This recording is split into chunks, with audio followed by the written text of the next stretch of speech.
Saya izin melaporkan. Ada sebagian yang saya kurang hafal.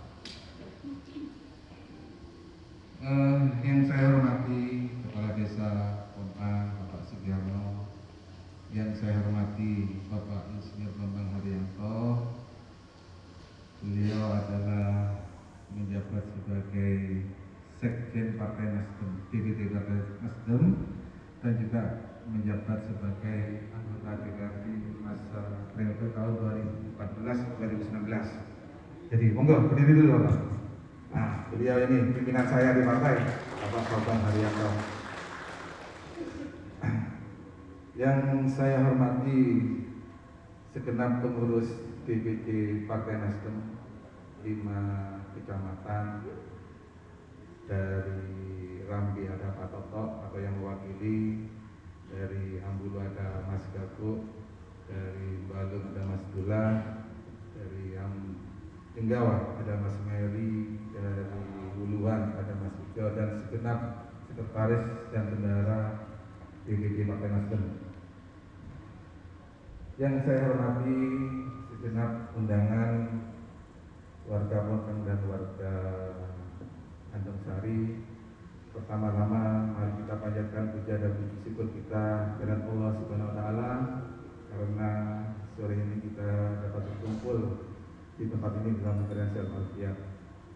Salawat salam semoga selalu tercurahkan kepada Nabi besar kita Nabi Muhammad SAW. Semoga kita yang hadir sore ini termasuk orang yang mendapatkan salawatnya di yaumul qiyamah nanti. Bapak-bapak dan ibu-ibu yang saya hormati, ini untuk kesekian kalinya kita berkumpul. Saya ingat terakhir itu insya Allah bulan 11 awal terakhir kita kumpul, dan ini kita kumpul lagi dalam acara kegiatan reses masa persidangan ke-1 tahun 2022. Alhamdulillah sore ini saya mengambil tema yaitu APBD Pro Rakyat. Di kesempatan ini saya juga ingin sedikit menjelaskan tentang APBD Kabupaten Jember, Bapak Ibu. APBD Jember tahun 2022 ini sebesar 4.396.796.795.000 sekian. Jadi APBD ini juga termasuk besar kalau kita bandingkan dengan kabupaten lain, karena saya kemarin ada pinjam kerja di Gresik itu hanya sekitar 3,6 triliun tidak salah. Jadi alhamdulillah Jember ini termasuk yang salah satu terbesar di Jawa Timur. APBD sebesar ini itu kita dapatkan dari pendapatan asli daerah yang mungkin itu kita dapatkan dari pajak-pajak PBB, terus pajak restoran, pajak hiburan itu sebesar 702.516.000. Pendapatan transfer sebesar 3.55.251.411.000. Pendapatan daerah lain yang sah sebesar 21.434.137.000, dan penerimaan pembayaran sebesar 586.480.519.000. Jadi totalnya tadi itu sekitar 4 triliun, hampir 4,4 triliun. Tapi APBD kita hari ini mengalami penurunan sebenarnya, karena di tahun kemarin itu lebih besar. Tahun ini ada penurunan sekitar, tidak banyak sih, hanya sekitar 50 miliar sekian. Jadi meskipun turun sebesar itu, tapi tetap dianggap besar.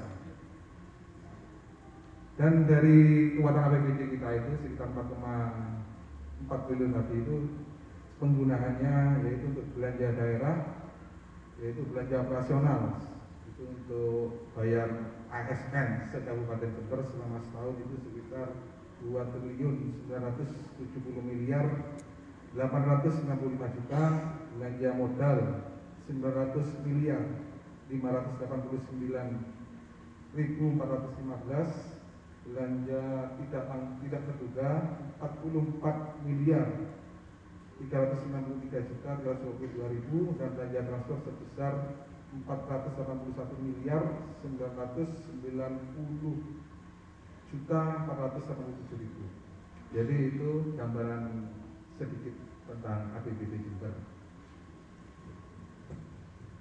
Dan sesuai dengan Undang-Undang Nomor 23 Tahun 2012 tentang Pemerintahan Daerah, khususnya pasal 96 menyebutkan bahwa DPRD memiliki fungsi satu, legislasi, yaitu pembentukan perda; kedua, budgeting, fungsi penyusunan anggaran; dan tiga, fungsi pengawasan atau controlling. Jadi hubungannya APBD dengan DPRD ini, yaitu tadi baru saya sebutkan bahwa ada dua yang bersinggungan langsung, yaitu fungsi budgeting, yaitu penganggaran. Di mana APBD ini kita sebagai mitra dari Bupati itu mempunyai fungsi menentukan pos-posnya. Jadi gini, Bupati memberikan rancangan anggaran, tapi kita juga mengesahkan. Jadi kita punya umpamanya anggaran ini terlalu besar, kita bisa kurangi, kita pindah ke pos yang lebih kecil dan menjadi prioritas kita. Jadi itu fungsinya DPRD sendiri terhadap APBD. Makanya kita semua yang duduk di anggota DPRD itu sepakat bahwa APBD yang sebesar ini harus benar-benar rakyat merasakan dampak manfaat dari APBD ini. Jadi supaya APBD ini tidak muspol masalahnya. Jadi benar-benar kalau itu menjadi prioritas kita dahulukan, yang tidak menjadi prioritas kita kecilkan atau kita tunda dulu. Dan juga dalam kesempatan sore ini, sebetulnya ini kan reses ya. Reses itu sebetulnya bertemu langsung dengan masyarakat yang ada untuk menyerap aspirasi atau menyerap pokok pikiran apa yang menjadi keinginan jenengan untuk bisa divalidasi dan disampaikan kepada eksekutif, yaitu Bupati. Tapi mungkin saya pribadi tidak mohon maaf kepada Bapak Ibu, mungkin dari kegiatan reses dan pokok pikiran yang sudah terserap kemarin itu belum bisa terrealisasi semua. Karena apa? Karena di musim pandemi ini juga ada refocusing minat dana-dana untuk menangani COVID, dan juga kebanyakan sekarang APBD kita ini terserap untuk perbaikan jalan. Karena di Jember ini ada 35 ruas jalan yang sangat parah dan membutuhkan perbaikan segera, termasuk Ceglongan Sewu ini yang kita banggakan. Nah, iya, bangga Pak. Kalau kan udah viral lah, harus dibanggakan lah.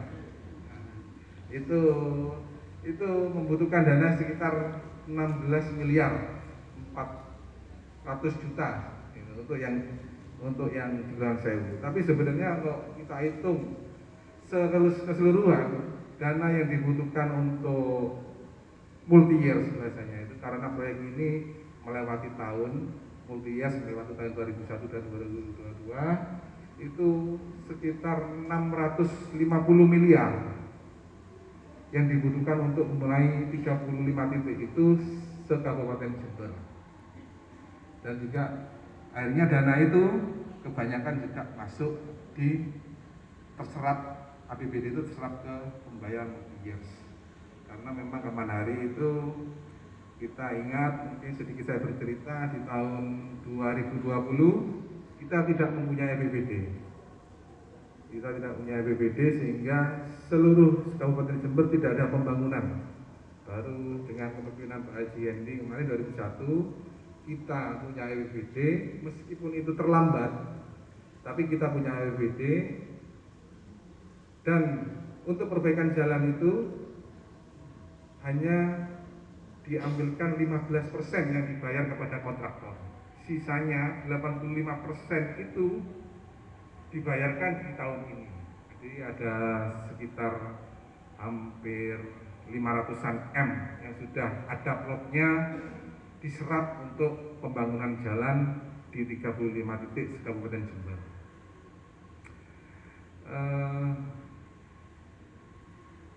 Apa lagi ya yang bisa sampaikan, Bapak?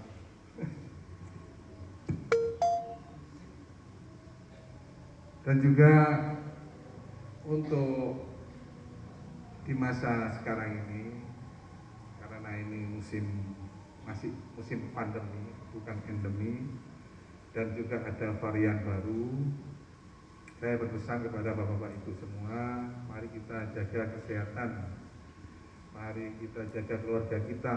Dengan apa? Dengan mematuhi protokol kesehatan yang baik dan benar. Meskipun efek yang ditimbulkan di Omikron ini tidak terlalu seperti yang varian Delta kemarin, tapi tetap kita harus menjaga. Kenapa? Kalau kita tidak menjaga, ini sudah Jember ini semakin meningkat untuk penyebaran Omikron. Tadi malam itu Bupati menyampaikan